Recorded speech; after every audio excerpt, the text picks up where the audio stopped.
amis et bienvenue sur ce nouvel épisode de CryptoRobin.fr. Vous êtes avec Rien Dessous et aujourd'hui on va se concentrer sur Band Protocol qui offre une solution intéressante aux dApps pour qu'elles soient plus efficaces. Si vous voulez en savoir plus sur son écosystème, son fonctionnement et le jeu en Band, eh bien on vous invite à rester jusqu'à la fin. Mais avant, je vous invite à nous suivre sur Facebook, Twitter et Telegram pour rester à jour sur tout ce qui bouge dans le domaine crypto. Et si vous débutez tout juste, eh bien laissez-vous guider par notre chaîne Cryptomatique qui aborde toutes les questions de base relatives à la crypto-monnaie. Vous trouverez tous les liens nécessaires dans la description de cette vidéo. Et donc, Band Protocol, c'est quoi? Eh bien, c'est une plateforme d'oracle de la blockchain afin d'aider les développeurs à concevoir des applications décentralisées ou qu'on appelle également dApps. Par exemple, eh bien, une dApp doit intégrer les données concernant le cours de l'or pour effectuer un trading de manière automatique. Le prix du métal précieux est sur les sites web tandis que l'application est sur la blockchain. Donc, c'est ainsi qu'intervient un oracle qui agit comme un pont permettant au contrat intelligent de la chaîne d'accéder aux données. Donc concrètement, Band Protocol a pour objectif de repousser les limites des contrats intelligents afin de développer des dApps de plus en plus utiles. Il se décrit comme l'oracle de données cross-chain. Band Protocol s'attaque à deux challenges importants que sont la communication cross-chain entre les blockchains en silo et l'alimentation de données externes au système fermé. Le terme cross-chain signifie que Band Protocol est capable de délivrer les données à plusieurs blockchains comme l'Ethereum. Il est donc la première compagnie de la blockchain à rejoindre l'Open API initiative avec les géants de l'industrie de la tech comme IBM, Google et Microsoft en 2020. Le groupe cherche à créer un API standard afin que les applications de la blockchain puissent utiliser facilement les données et les API.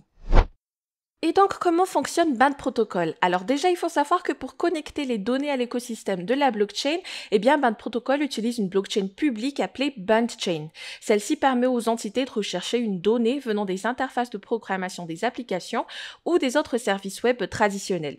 Band Protocol fonctionne sur plusieurs blockchains, dans celle de l'Ethereum, mais il fait partie de Cosmos Network. Celui-ci, eh bien, c'est un réseau destiné à générer des systèmes de blockchain interconnectés. Auparavant, le protocole utilisait le réseau de l'Ethereum avant de créer BandChain à l'aide de Cosmos. Band se base donc sur le mécanisme de consensus Byzantine Fault Tolerant, BFT, et obtient la connectivité entre les blockchains à travers le protocole de communication entre les blockchains, encore appelé IBC. Band Protocol agit donc en tant qu'intermédiaire entre les sources de données sur le web et les blockchains. Le logiciel, eh bien, il prend en main les requêtes venant des applications décentralisées et le transfert de l'information venant des data feeds sur Internet. Il y arrive en utilisant sa propre blockchain qui permet aux transactions d'être vérifiées et validées. Toujours en termes de fonctionnement, eh bien depuis juillet 2021, eh bien Band Protocol est passé à la deuxième phase de sa blockchain, appelée BandChain V2.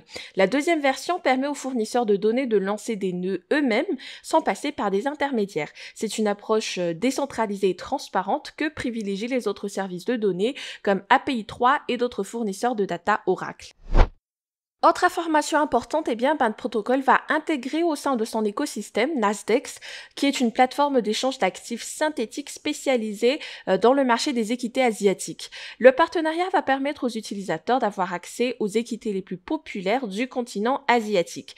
L'accord démontre donc la personnalisation de Band Protocol et l'existence des différentes sources de données pour aider Nasdex dans son processus de tokenisation. Moonriver, une parachain basée sur Kusama, a été intégrée au sein de Band Protocol durant le mois d'octobre. Donc c'est une nouveauté qui fournit à ses utilisateurs des RPC ou Remote Procedure Call compatibles avec le Web 3.0, des ponts vers l'Ethereum et une implémentation complète de l'EVM. L'intégration est considérée comme une étape importante dans la collaboration entre Band Protocol avec Moonriver et son partenaire, le réseau Moonbeam. C'est la première fois que BandChain est intégré au sein de l'écosystème de Kusama. Parlons maintenant plus en détail du système de Band Protocol où on commence par vous expliquer ce que sont les validateurs. Le processus de vérification des données à partir du consensus est entrepris par les participants du réseau qui possèdent le jeton Band. Les validateurs, donc, ils sont responsables de contrôler les opérations sur Band Protocol et d'ajouter de nouvelles transactions. Ils doivent détenir un certain montant de jetons Band qu'ils peuvent acheter ou obtenir à partir de la délégation des autres utilisateurs. Cette structure a deux nœuds, validateur et délégateur, délégateur qui utilise les jetons en tant que garantie est assez commune dans la blockchain preuve d'enjeu déléguée. Les validateurs proposent des nouveaux blocs et participent dans le protocole de consensus à travers le vote d'authenticité des données. Le fonctionnement ressemble à toutes les blockchains qui utilisent le Cosmos SDK. Néanmoins, l'authenticité de Band Protocol, il vient de sa capacité à récupérer les informations recherchées pour ensuite les soumettre à la Band Chain. Les rapports individuels des validateurs sont ensuite rassemblés dans un résultat unique qui sera stocké en permanence dans le protocole et il sera disponible en cas de requête d'un contrat intelligent et pourra aussi être envoyé dans une autre blockchain. Le réseau sélectionne les 100 meilleurs candidats avec le plus de jetons Band pour devenir validateurs. Ces derniers doivent se conformer à quelques règles, comme veiller à toujours être en ligne, réagir aux événements du réseau ou encore confirmer les transactions correctement. S'ils ne se conforment pas aux exigences, le réseau confisque une partie des jetons Band qu'ils détiennent. En outre, ceux qui ne détiennent pas assez de jetons pour devenir validateurs peuvent assumer le rôle de délégateur en cédant leur enjeu. Ils pourront ainsi recevoir des récompenses de blocs qui sont proportionnelles à leur délégation en Band. 2% des récompenses sont administrées à un pool de financement communautaire afin de promouvoir sa croissance et le développement de l'écosystème. Le jeton Band maintenant. Alors le protocole utilise 100 jetons Band pour encourager les validateurs à produire des nouveaux blocs, à participer au consensus et à répondre aux requêtes de données. Comme l'écosystème a été présent au départ dans la blockchain de l'Ethereum, la crypto-monnaie possède la propriété d'un jeton ERC20. Il existe aussi des actifs qui adoptent la fonctionnalité du nouveau réseau général de Band Protocol, mais les deux sont interchangeables à un ratio 1-1. Cependant, seuls les tokens les plus récents sont éligibles pour le stocking. Justement, à propos du stocking, alors le protocole utilise un modèle d'approvisionnement inflationniste qui encourage les utilisateurs à stocker le jeton Band au sein du réseau au lieu de le garder ou le trader. Le concept consiste à accroître les fonds en crypto pour éviter qu'ils se déprécient à travers le temps à cause de l'inflation.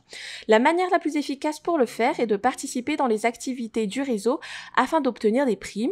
Le temps d'inflation annuel du Band fluctue entre 7% et 20% avec un mécanisme qui les ajuste automatiquement afin de s'assurer que 66% du total des jetons sont stockés. Évidemment, le jeton a également une utilité dans la gouvernance car les validateurs et les délégateurs peuvent voter pour ou contre les propositions de changement. Les jetons Band permettent donc à ces détenteurs de prendre part à la gouvernance du protocole avec un Band qui équivaut à une voix. Maintenant, je vais vous détailler les faits les plus importants de sa feuille de route. Notamment en juin 2020, il y a eu la mise en place de la phase 0 qui fut marquée par la création de la propre blockchain de Band Protocol à partir de Cosmos. BandChain a immédiatement permis le transfert du jeton Band ainsi que le stocking pour les validateurs. Quelques mois plus tard, c'est-à-dire en octobre 2020, le lancement de la phase 1 avec les supports pour les créations des scripts des oracles personnalisables qui recherchent les données publiques. La migration vers le réseau général a aussi été complétée lors du 15 octobre. Juillet 2021, lancement de la phase 2 de BandChain qui autorise les fournisseurs d'API à commercialiser leurs données on-chain pour obtenir des revenus. La phase 3 qui est maintenant à venir va permettre de supporter les scripts d'oracle privés. Plus d'options de paiement seront aussi disponibles dans l'écosystème pour que les développeurs puissent effectuer des transactions avec le jeton de leur choix. Cela va renforcer les capacités de BandChain à devenir un réseau d'oracle décentralisé qui dirige l'interopérabilité entre les contrats intelligents et les services traditionnels des compagnies. Pour ce qui est de l'équipe, Band Protocol a été créé en 2019 par Souravi Srinivakun, un sortant de l'université américaine de Stanford. Il a travaillé auparavant dans le Boston Consulting Group et c'est pendant cette période qu'il a lancé plusieurs startups impliquant des produits comme des boissons énergétiques, du café et même des chips en tofu. Srinivakun a déjà développé en compagnie de ses amis un site de paris en crypto-monnaie appelé Bitcoin Faucet et c'est à partir des fonds récoltés que l'entrepreneur a pu créer Band Protocol. Le directeur technique, quant à lui, Suravit Suryakarn, c'est un diplômé en informatique au MIT et avant de rejoindre Band Protocol, il a déjà travaillé à Dropbox, Quora et Hudson River Trading. Le directeur de produit, Paul Natapitiri, a déjà créé en 2013 un jeu basé sur les cryptos qui a attiré plus de 800 000 utilisateurs et avant de rejoindre l'équipe de Band Protocol, il a déjà travaillé avec TripAdvisor et Turfmap. Pour vous résumer un tout petit peu le projet, donc, eh bien, Band Protocol est très utile au dApps grâce à sa versatilité et sa blockchain basée sur Cosmos qui lui épargne les frais de gaz élevés de l'Ethereum. Même si Chainlink est 40 fois plus grand en matière de capitalisation boursière, eh bien, Band propose les mêmes services avec un prix plus abordable. Son écosystème possède en plus un avantage technique avec un design polyvalent qui s'adapte avec plusieurs blockchains et utilise les sources de données communautaires. Le lancement de BandChain V2 en juillet a aussi permis de rendre le système plus décentralisé et plus transparent. Et comme les développeurs ont besoin de temps pour adopter une innovation, eh bien, nous pensons que Band Protocol pourrait gagner du terrain face à son concurrent Chainlink en attirant les compagnies plus traditionnelles. Et c'est ainsi que se termine cette vidéo sur Band Protocol. N'oubliez pas de lâcher un like si vous avez aimé la vidéo, de vous abonner et de cliquer sur la petite cloche pour recevoir les dernières actus. N'hésitez pas à nous laisser des commentaires si vous avez des questions sur le projet. Quant à moi, eh bien, je vous dis à très bientôt pour une nouvelle vidéo. Ciao!